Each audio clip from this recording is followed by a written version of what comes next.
방송에서 제공하는 투자 정보는 투자 판단에 대한 조언입니다. 방송에서 제공하는 주식의 가치, 가격 상승 및 가격 하락에 대해서는 방송사에서 보장하지 않습니다.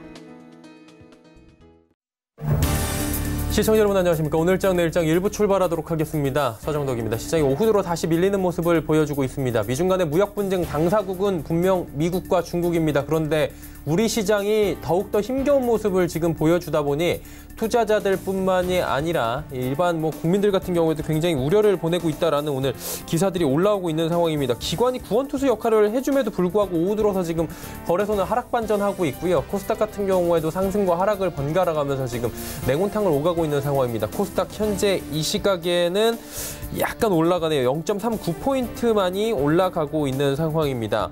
일단은 기관이 사주고 있긴 하지만 그 세력이 미미합니다. 이 와중에 외국인은 지속적으로 매도를 보내고 있는 상황이고요.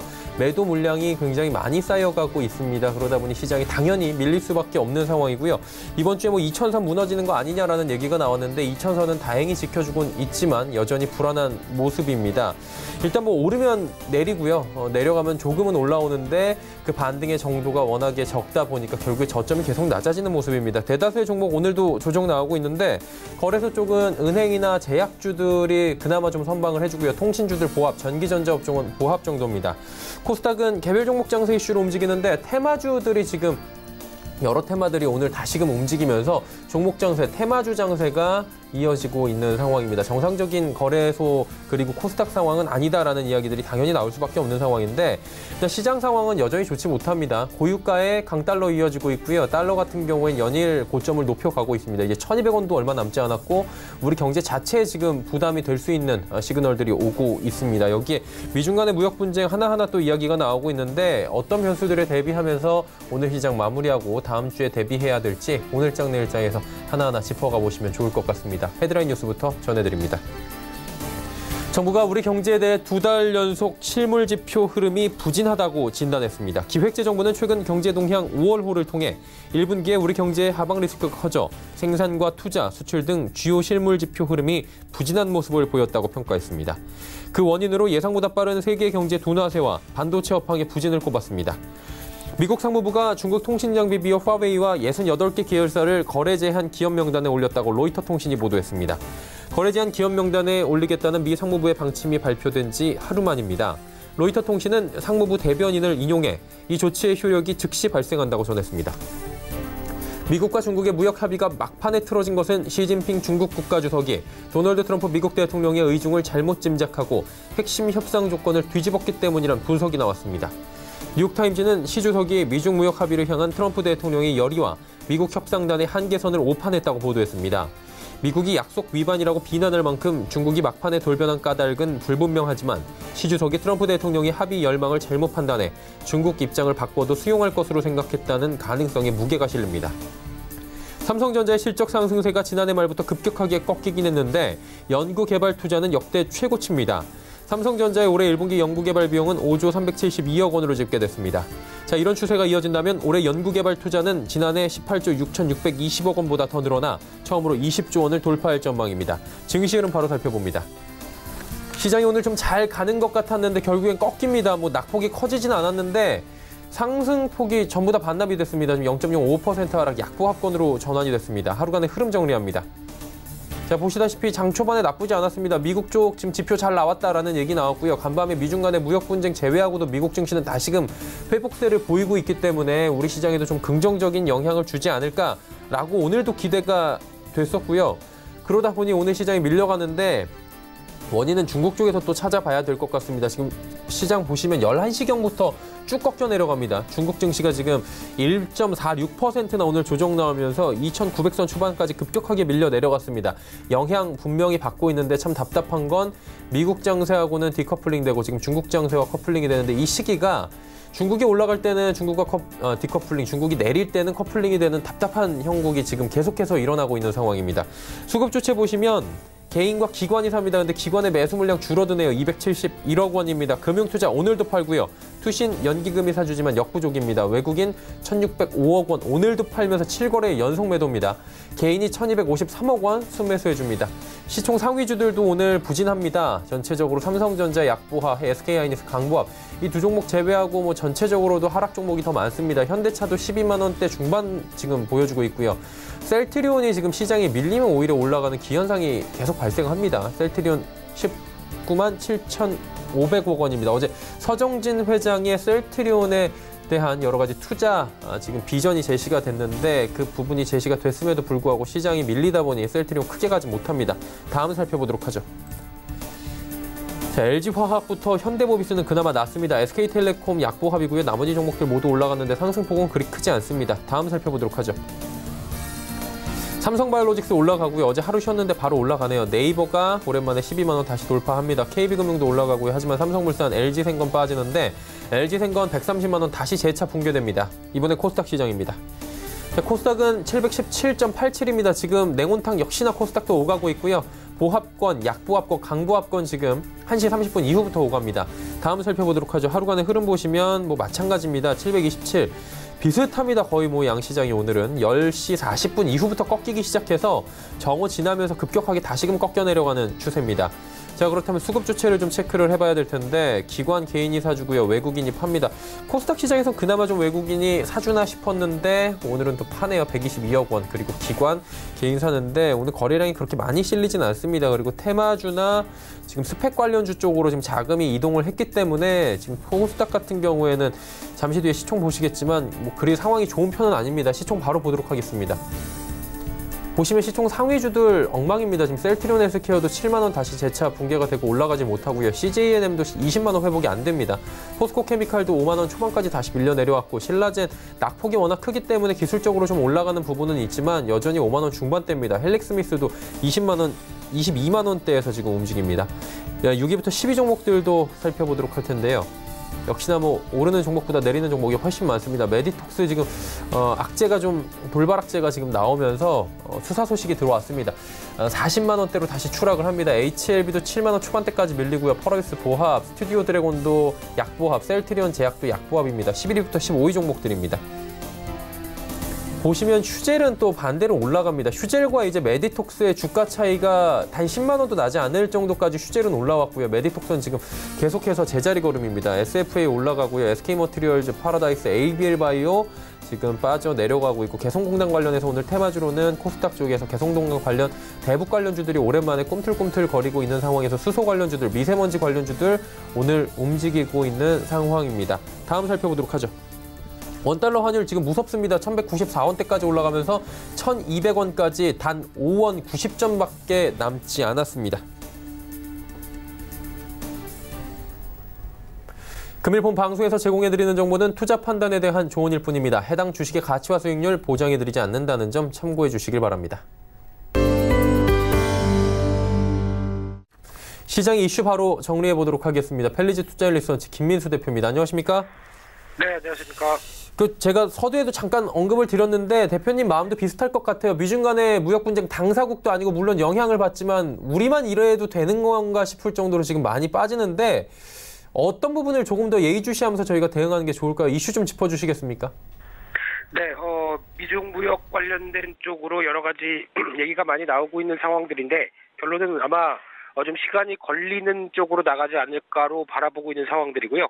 그와 함께 이제 가장 중요한 부분들이 최근에 이어지고 있는 미중 간의 무역 분쟁 쪽에서 어떤 관세 부과율을 한번 좀 면밀히 볼 필요가 있다고 봐야 될 것 같은데 일단 미국은 2천억 달러에 대해서 일괄적으로 25% 어떻게 보면 한 방에 다 어떤 처리하는 느낌이 들죠. 그래서 이제 5월 10일 날 이어졌던 모습들 쪽으로 나가고 있는데 상대적으로 중국 같은 경우는 600억 달러에 대해서 좀 세부적으로 나눴습니다. 그래서 품목별로 최고 25%부터 20% 그리고 작게는 5%까지 6월 1일자 기준이라고 하더라도 이런 구분별로 이어졌다라는 얘기들은 아무래도 중국이 오히려 좀 디테일하게 접근하지 않나라는 관점들이 좀 높다고 봐야 될 것 같고요. 특히 이제 5% 정도 부과했던 품목을 보게 되면 상대적으로 국민 생활에 영향이 좀 큰 품목이다라는 쪽으로 봤었을 때 좀 명확하게 대응을 했다고 봐야 될 것 같고요.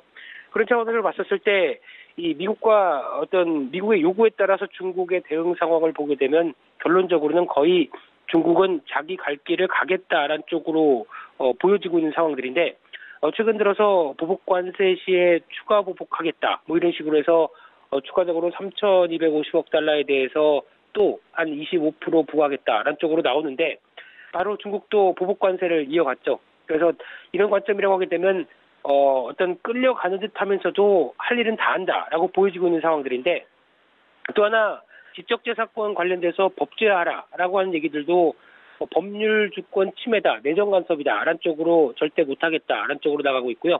또한 첨단 산업 관련된 중국 제조 2025를 포기하라라고 얘기하는데 반도체나 IT 기업에 대해서는 중국 쪽은 오히려 5년 동안 50% 정도 세금을 깎아주는 등 오히려 지원책을 펴고 있습니다. 게다가 1대1로를 포기하라라고 얘기를 했는데 150개 기업 대상으로는 오히려 1대1로 포럼을 개최하는 쪽으로 나가고 있고요. 환율 조작 금지 같은 경우도 오히려 지금 부분으로 보게 되면은 달러와 위안화가 자연스럽게 오히려 7위안 근접까지 6.9위안대까지 올라가는 모습들로 보게 되면 오히려 지금 미국의 의도대로 되는 게 하나도 없다라고 바라보고 있는 상황들이고요. 그런 차원에서 또 하나 주목해야 할 부분들이 최근 들어서 미국의 기술주들도 이런 영향을 받기 시작을 한다라고 보여지고 있는데 특히 중국이 관세 이후의 카드, 즉 중국 같은 경우나 미국 같은 경우 모두 다 관세와 관련된 카드들은 모두 다 썼다고 보여지고 있는 가운데 추가적으로 감정이 격해지면은 또 다른 카드가 나올 수 있다. 대표적으로 관세 이외의 카드겠죠. 그런 쪽으로 봤을 때 중국 쪽이 나올 수 있는 히토류 금속에 대한 수출 금지라든가 또 이제 중국 보유한 미국 국채 매각 관련된 얘기는 한 차례 나오기 시작하고 있고요. 또 하나 중국 진출에 대한 기업 제재들 이런 쪽으로 나가기 시작하게 되면 아무래도 또 격화되는 게 아니냐라는 쪽으로 바라볼 수 있는데 특히 중국의 주요 IT 기업에서 어떤 중국의 OEM으로 들어가는 회사들이 상당히 많죠. 대표적으로 애플이라고 봐야 될 것 같은데 중국의 팍스콘이죠. 대만 기업이지만 중국의 법인을 갖고 있는 회사인데 이 회사 같은 경우도 중국에서 제재를 가기 시작한다라고 하게 되면 아무래도 생산이나 여러 가지 영향을 받을 수밖에 없다라는 쪽으로 바라보고 있고요. 따라서 이 반도체 관련된 쪽도 마찬가지로 미국 내 반도체 기업들이 중국에 판매를 하는 부분들을 보게 되면 상당히 높죠. 그래서 스카이웍스 같은 경우도 중국 판매 비율이 83%, 퀄컴 같은 경우도 한 65% 이런 식으로 나가다 보니까 상대적으로 영향을 받게 되면 미국의 기술주들도 어떤 세부적으로 영향을 받는 게 아니냐 이런 시각도 상당히 높고요. 또 하나 고려해볼 부분들 같은 경우는 이제 미국은 재선을 노리는 트럼프와 함께 나올 수 있는 여러 가지 시나리오에 대해서 중국도 신경을 쓴다라고 보여지고 있는데 지금 현재 지지율을 보게 되면은 공화당 트럼프의 지지율과 민주당의 조 바이든 후보가 45%대로 박빙을 이어가고 있습니다.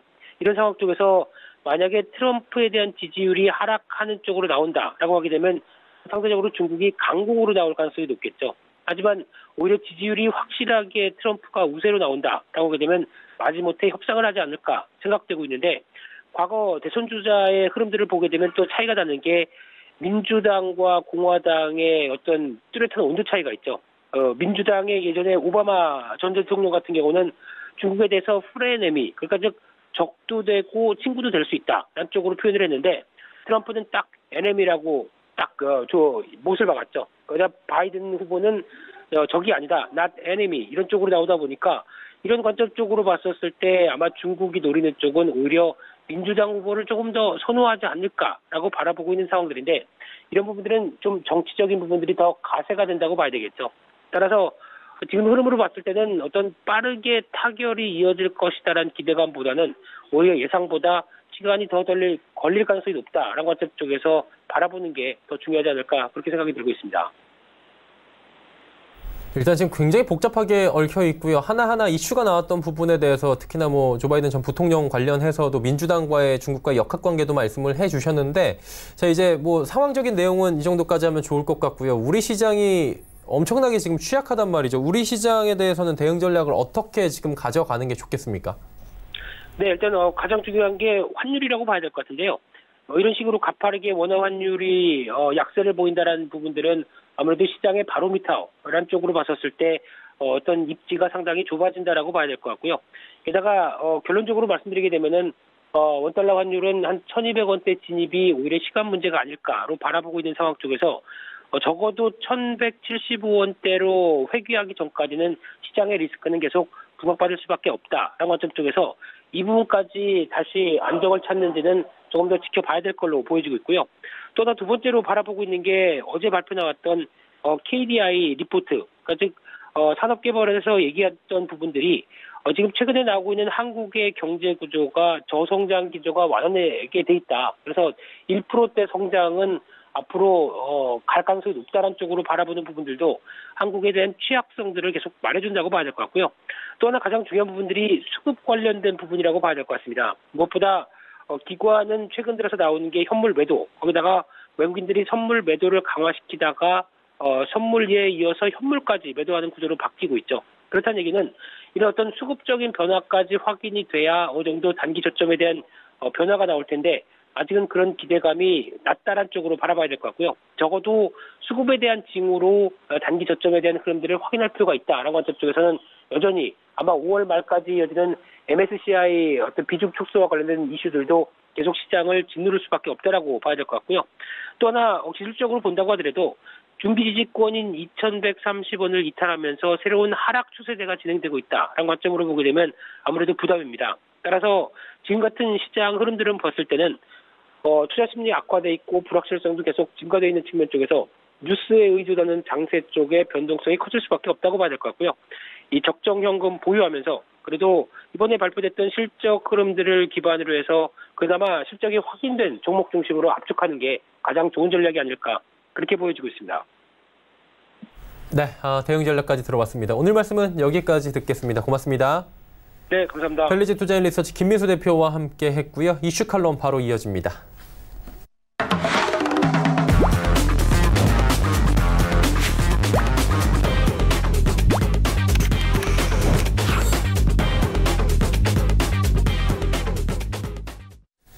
이슈 칼럼 이어가도록 하겠습니다. 참 좋은 경제연구소 이인철 소장과 함께합니다. 소장님 안녕하세요. 네, 안녕하세요. 예, 미중 간의 무역 분쟁에 가려져서 수입차에 대한 관세 부과한다, 미국의 이런 얘기들이 조금 많이 적게 다뤄졌었는데 무역 확장법 232조죠. 여기에 의거해서였는데 최종 결정이 또 유예됐네요. 이게 우리 한무역 계속 뭐든지 미뤄지는 분위기가 있는데. 어쨌든 그날은 현대기아차가 좀 올라가고 괜찮다라고 하는데 지금은 또 꺾인 것 같기도 하고 이게 어때요? 이게 장기적으로 봤을 때 활력에 좀 기폭제가 돼요? 이 정도면? 트럼프 대통령의 최종 이제 결정을 확인해야 합니다. 이게 블룸버그 통신이 속보로 일단 이 트럼프 대통령이 결정을 앞둔 그 문서를 입수했다라고 하면서 단독 보도를 냈어요. 여기에 수입품이 과연 미국 안보에 저했느냐, 수입품과 부품에 대해서 관세를 부과할 거냐, 그 리스트를 작성하는데 최고 25% 관세니까 굉장히 큽니다. 그렇죠.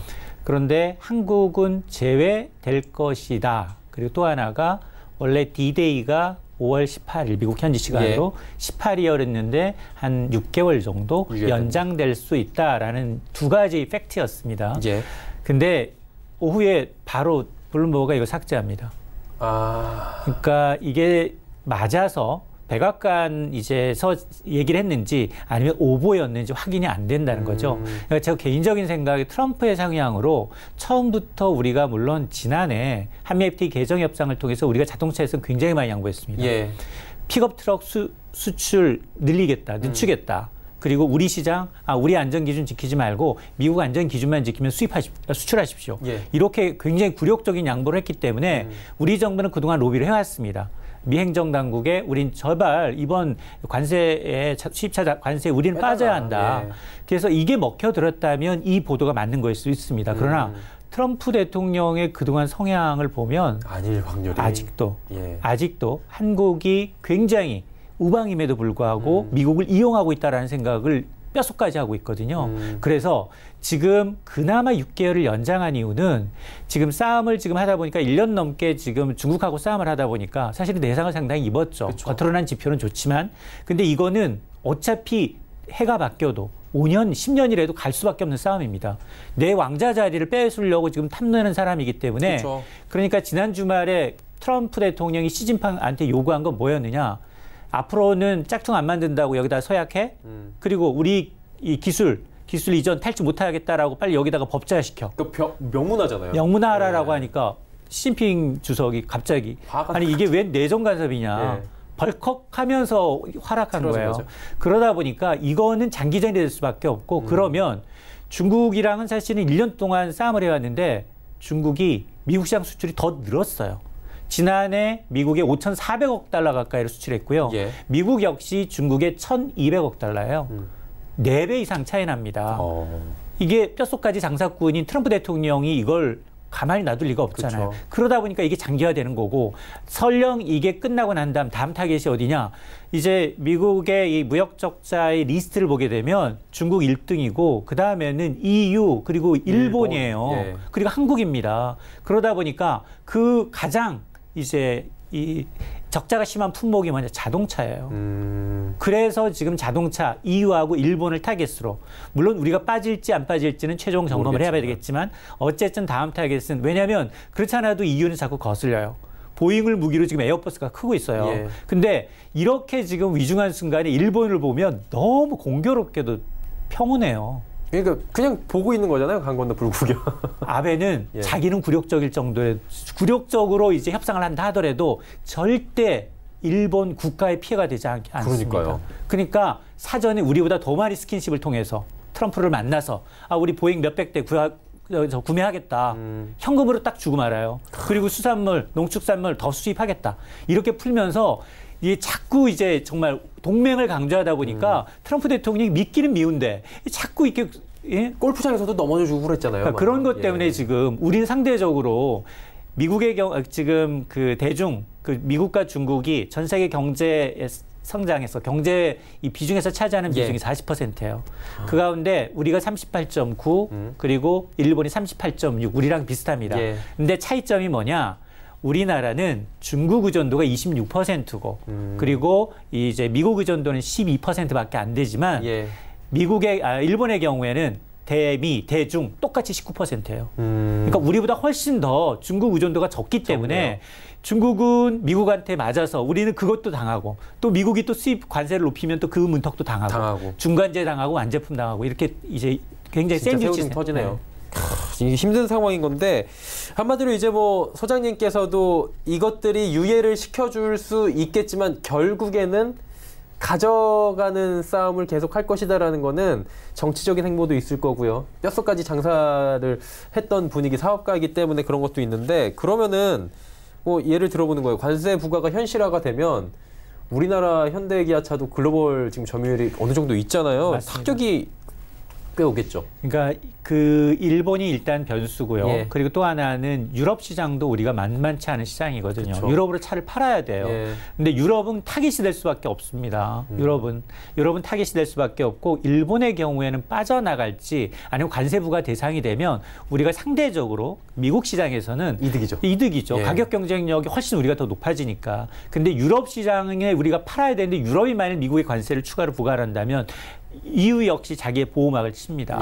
그럼 우리는 EU 수출도 어려워지겠죠. 원래 거의 안 팔리지 않아요? 우리나라 차 유럽에? 그러니까 그나마 조금 그래도 신형차들, RV 차량들 이쪽으로 지금 왜냐하면 르노 삼성도 로그 차량을 일본에서 가져와서 유럽 수출 물량이에요. 그렇기 때문에 이제 공식적으로 국내 생산되는 양의 대부분을 팝니다. 물론 미국이 가장 크죠. 현대차의 경우에 거의 한 80만 대 정도를 미국이 판매를 하는데 전 세계 수출 물량의 3분의 1이 미국이에요. 그러니까 미국이 정말로 우리를 빼주게 되면 땡큐 감사합니다 합니다. 근데 그렇지 않고 모두가 똑같은 선상에 가면 우린 좀 불리합니다. 그러면은 뭐 규모가 또 어마어마해질 것 같긴 한데 이게 또 문제가 지금 뭐 자동차도 그렇고 무역 분쟁도 있지만 결국에는 수출 의존도가 높은 우리나라의 강달러가 지금 이어지고 있고 1,200원도 얼마 남지가 않았는데 뭐 시장에서 1,200원 다음 주면 넘을 수도 있다라는 얘기가 속속 나오더라고요. 맞습니다. 어떻게 보세요, 이 부분은? 지금 이 변동성이 너무 큰 게 문제입니다. 사실은 천천히 올라가면 그다지 크게 문제가 되지 않는데 이렇게 급격하게 오르면 지난해 말에 이제 올해 사업 계획을 세우면서 대기업들의 경우에는 수출하든 환해지가 가능합니다. 근데 환해지 비용이 워낙 크기 때문에 중소기업들은 환해지를 안 하고 수출을 해요.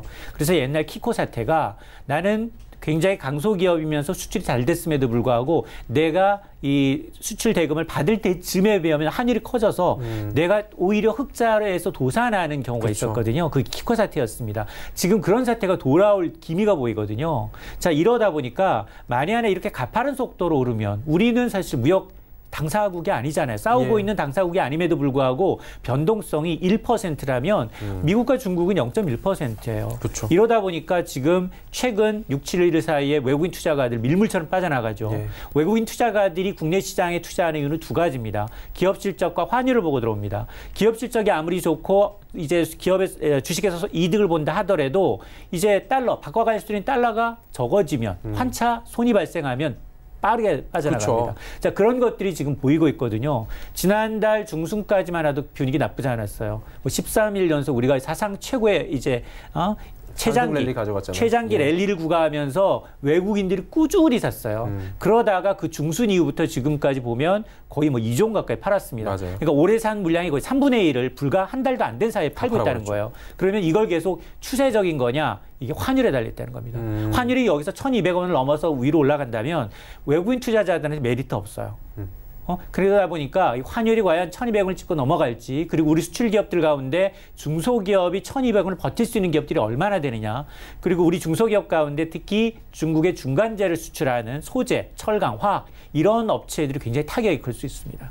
이게 사실은 쉽게 얘기하면은 우리나라에 투자를 3%의 이익을 냈는데 외국인들이 환율이 2%가 올라버리면 차라리 1%면은 국내에다가 예금 넣지 뭐하러 이렇게라고 생각하면서 다 뺄 수 있다는 얘기인 건데, 그러면은 원화 약세가 계속 진행이 된다면 대비를 하긴 해야 되잖아요. 투자자들도 그렇고 어디가 맞습니다. 좀 그나마 피난처예요? 일단은 뭐 재테크 하시는 분들 측면에서는 지금 뭐 이미 나타나고 있어요. 예. 이미 보면 안전자산으로 그러는 달러, 그다음에 일본의 엔화, 그리고 여기다 금까지 제기하고 있습니다. 금값 되게 많이 올랐어요. 네. 물론 이거는 환율 때문만은 아닙니다. 지금 지난 3월 말에 있었던 이주열 총재가 리디노미네이션, 예. 화폐 개혁을 언급하다 언급하면서. 보니까 하느니 저렇게 이제 군부를 떼게 나서고, 이번 주 실제로 국회에서는 공청회가 있었어요. 월요일 날 있었죠. 처음으로 있었던 이 화폐 개혁에 관한 국회 의견을 모으는 자리였습니다.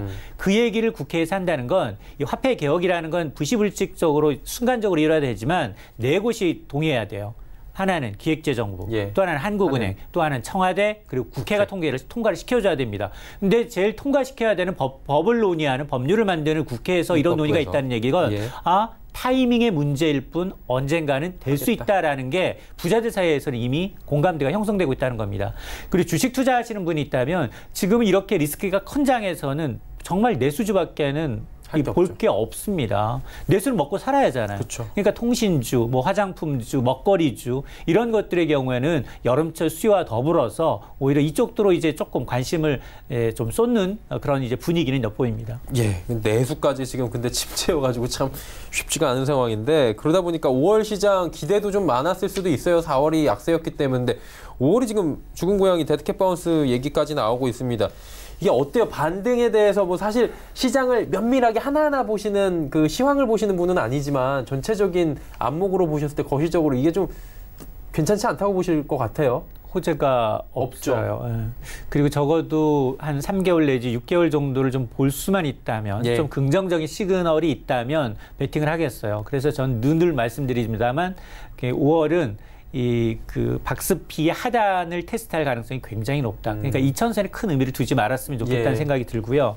또 하나는 지금 그 달러 강세와 원화 약세가 얼마나 도드라질지, 이건 어차피 외국인의 이제 의중에 달렸죠. 그렇죠. 네. 의급에 달렸고요. 그리고 국제 유가, 그리고 중국의 경기 부양 이 속도며 강도 같은 걸 좀 봐야 합니다. 그리고 무엇보다도 과연 이제 다음 달에 있을, 과연 이제 오사카에서 있을 G20 회담에서 그나마 이제 거시적으로도 표면적으로도 미국과 중국이 좀 화해하는 모습을 보여줘야 악수라도 좀 했으면 좋겠어요. 그렇습니다. 물밑에서 기싸움을 한다 하더라도 예. 적어도 시장에 영향을 주지 말아야 되는데, 그럴 때마다 지금 뭐 블랙 튜스데이다, 블랙 먼데이다 반복이 되고 있거든요. 예. 그런 이제 리스크에 굉장히 노출돼 있기 때문에 저는 가능하면 지금은 좀 보수적으로 관망하는 것도 나쁘지 않아 보입니다. 일단은 뭐 안전자산 쪽으로 돌리시던지 아니면 현금 비중을 늘리는 방향이 아직까지 최소한 G20 정상회의까지는 좀 지켜봐 달라라고 박스피 하단도 좀 확인하시고 말씀을 해주셨습니다. 다음 주에는 좀 호재라고 할 수 있는 이야기를 이인철 소장님이랑 좀 나눠봤으면 하는 바람을 이번 주에도 가져보도록 하겠습니다.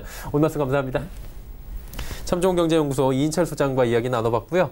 자, 2부 예고해드리도록 하겠습니다. 1부에서는 시장의 전체적인 상황을 좀 판가름을 해봤다면 2부에서 종목 이야기 준비해놓고 있습니다. 두 분의 전문가와 함께 종목 짚어드리고 종목 상담 함께 이어가도록 하겠습니다. 2부에서 뵙겠습니다. 고맙습니다.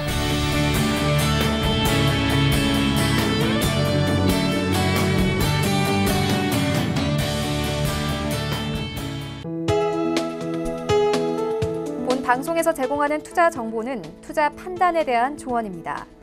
방송에서 제공하는 주식의 가치, 가격 상승 및 가격 하락에 대해서는 방송사에서 보장하지 않습니다.